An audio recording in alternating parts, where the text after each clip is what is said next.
ನಮಸ್ತೆ ದೊಡ್ಡಬಳ್ಳಾಪುರ, ಇದು ನಿಮ್ಮ ತ್ರಿವರ್ಣ ನ್ಯೂಸ್. ನಾವೆಲ್ಲ ಮನೆ ಹತ್ರ ಇದ್ರಿ, ಡಮಾರದಂಗೆ ಸೌಂಡ್ ಬಂತು. ಹತ್ಕೊಂಡು ಉರಿತಾ ಇತ್ತು, ಸಖತ್ ಜೋರಲ್ಲಿ ಹತ್ಕೊಂಡು ಉರಿತಾ ಇತ್ತು.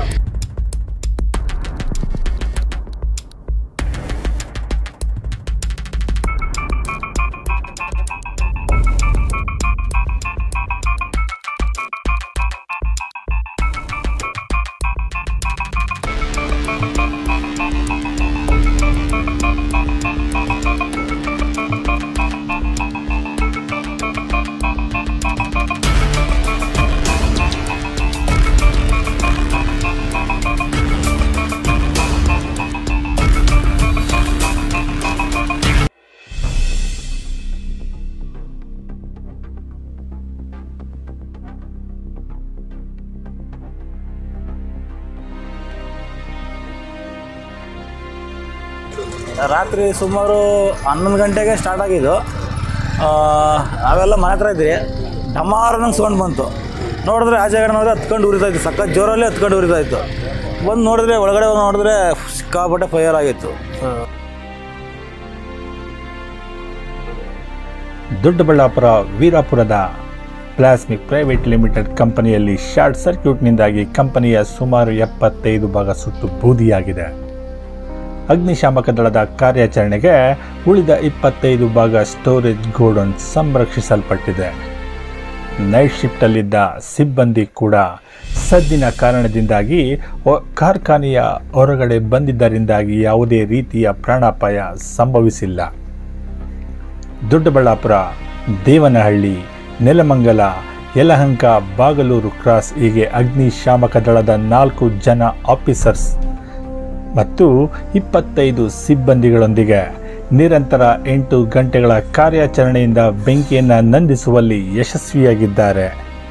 ನೀರಿನ ಅಭಾವದಿಂದ ಕಾರ್ಯಾಚರಣೆ ಕೊಂಚ ವಿಳಂಬವಾಯಿತೆನ್ನುವ ಪರಿಸ್ಥಿತಿ ನೋಡಿದರೆ ತಿಳಿಯುತ್ತಿತ್ತು.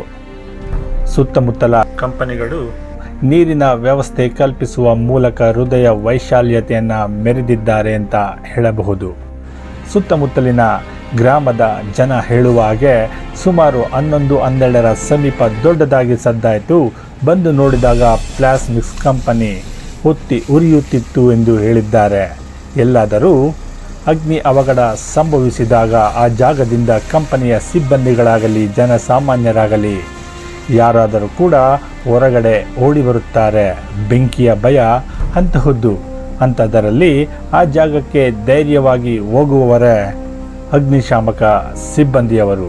ಅದು ಅವರ ಕೆಲಸವಾದರೂ ಜೀವ ಎಲ್ಲರಿಗೂ ಒಂದೇ ಅಲ್ಲವೇ? ಸಾಧ್ಯವಾದಷ್ಟು ಅಗ್ನಿಶಾಮಕ ದಳದವರ ಕಾರ್ಯಾಚರಣೆಗೆ ನಿಮ್ಮೆಲ್ಲರ ಪರವಾಗಿ ಧನ್ಯವಾದಗಳು.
ಇದು ಸಂಪೂರ್ಣ ಪ್ಲಾಸ್ಟಿಕ್, ಅದು